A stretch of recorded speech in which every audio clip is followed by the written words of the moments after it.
So now we've got this thing that must grow, right? It's connected to something that can't grow. And we have some signs that there's a whole lot of depleting going on in the environment through a lot of key resources. And I picked minerals, but you know what? We could do this for fish. We could do this for soil. We could do this for fresh water. We can do this for all kinds of things which are either non-renewable or even renewable natural resources.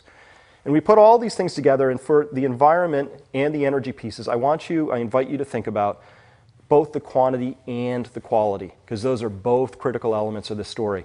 And I've connected all three of these chunks together because they're all connected. And it's my belief, the reason I give this talk is I don't think we can just look at the economy and solve the economic problems without understanding that there's a connection to energy and that there's this connection. We have to look at all three, this connection to the environment too. All three. Because it's like a balloon. We're going to squeeze, we're going to fix the environment, and it pops out in these other places. Oh, so we're going to have to really think this through. And the question that I come up with then, when I look at this, is this something we can tweak with a few policy fixes? I mean, really, what are we facing? Is this a problem, or is this a predicament? That's the key question I have. Because if it's a predicament, it means we're going to have to think about managing the outcomes. We have to drop the illusion of thinking, you know what we're going to do here? We're going to fix a few things, and we'll just get back to how everything used to be because we fixed a few things. We're going to have to manage for a very different sort of scenario, a very different outcome. And it raises this primary question for me, which is, well, what do we do? What does that look like?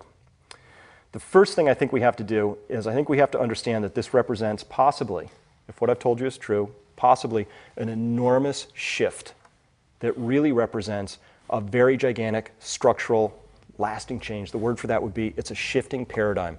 I think this word is overused a lot, but I think this is an actual use for the word that is meaningful. So what do I mean? So the old paradigm. In the old paradigm, we might have been able to reliably count on more energy every year. That was just part of the landscape. Yeah, you know, we had to secure trade routes or make sure that the oil was coming from maybe tricky parts of the world, or we had to pay more, but we could always count on more. That was the old paradigm. What if the new paradigm going forward is we have slightly less energy every year? What does that world look like? What changes? What do we have to stop doing? What should we start doing? It's a completely different world. We, as a species, do not have experience in that new paradigm. There's always been one more continent, another resource we could tap, a new source of energy. We went from wood to coal, from coal to whale oil for a little bit, from whale oil to actual oil. What's next? That's the question mark in my mind, because nobody has defined that next yet, right? So it's a new paradigm, slightly less energy each year, huge implications. What if the old paradigm was that we could count on more and more resources each year? All the things I mentioned, copper, tin, bauxite, fish, whatever those things happen to be. What if the new paradigm is slightly fewer resources every year? Then what? What changes? Well, our entire economic model suddenly doesn't, the model based on perpetual growth, doesn't really operate in that framework. There are other economic models that could, but the one we happen to all be living under and we've organized ourselves around doesn't really operate well under this one. I haven't seen any good description yet that says, here's how this is going to work as soon as we get into that new paradigm. So I think we can see this paradigm of slightly fewer resources on a go-forward basis. I think we can see that certainly within the remaining portion of my adult lifetime. It's there, if not already being upon us. Now, how about if the old paradigm was reliable economic growth every year? This is an important paradigm because this is why when you look at stocks or bonds or any of these financial assets that many people count on as a descriptor of their wealth, those all absolutely count on reliable economic growth every year. That's a huge portion of their value. What if we have slightly reliable economic shrinkage every year? Well, what happens? What changes? Everything changes. How we value things, what we invest in, what we won't invest in, our time frames for things, all sorts of things start to get modified. There's enough of a chance that what I've described is potentially true, that there is this new paradigm somewhere right before us, that I think it's time to admit that what we really need is we need to absolutely start thinking of non-status quo solutions.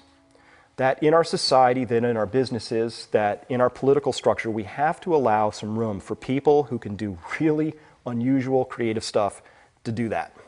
That if we have a budget that's 100% dedicated to the old paradigm, maybe we should start thinking about having 3%, 5% dedicated to this possibility that what I've described is true. Because if we don't do that and we don't have any non-status quo solutions, when we get to a future that's shaped a little bit more by disaster than design, we'll just start using whatever's lying around as a solution set. And my argument is that we probably need some really completely different solutions to enter this different world.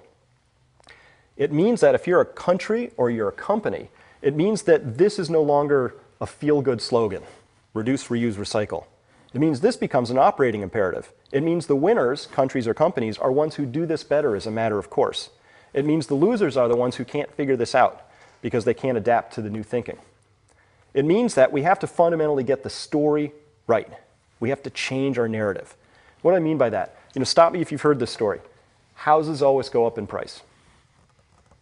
That was a story we ran in our heads, an international narrative, until about 2005 and 6. Then we realized, whoops, that was actually the wrong story. It was a bad story.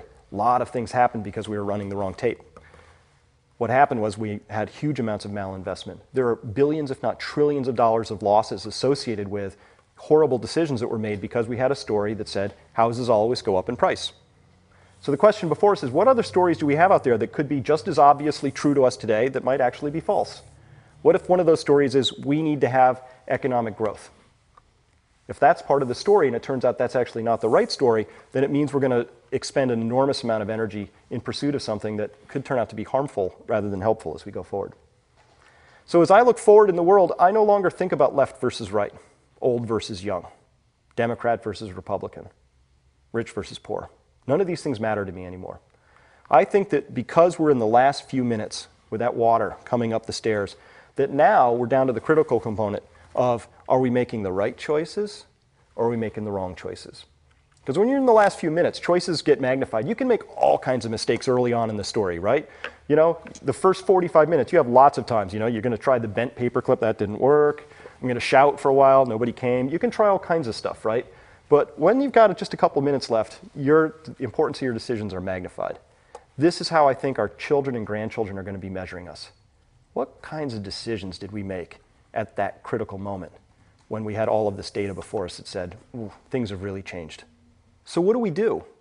I wish that we had the time right here, right now, to really delve into the full implications of what I've talked about, but we just can't. The implications are enormous, obviously. This could change everything about what you do, where you work, how you think, in your community. There's all kinds of things that arise. So what I would ask you to do is to go to my website where we have a large active community of people who are thinking this through, because these aren't trivial. Many of these changes will take quite a bit of time to think about, to develop intelligent responses to formulate actions and reactions. A lot of this material raises, I admit, some fairly profound implications. What I would leave you with, though, is the concept that this doesn't have to be scary. This doesn't have to be something that raises anxiety or fear. That there are many people, myself included, who have stepped through this material, made positive changes in their lives, and actually feel like they have a higher quality of life today than they used to have, even though they may be living on slightly less stuff. So this is a message of opportunity. This is a message of hope, if you care to look at it that way. I am giving you the gift of time to adjust, to look at this story and think about what you want to do and how you want to approach this. This is a message of true empowerment because you have the opportunity still, the options to change your life however you want to in response to this information, ranging from no change whatsoever to gigantic changes. And if you come to my website, you'll find people who are on both ends of that spectrum and everywhere in between, and that really this is about the journey. So please come, and thank you very much for your time and attention. I look forward to seeing you at the website or perhaps somewhere else.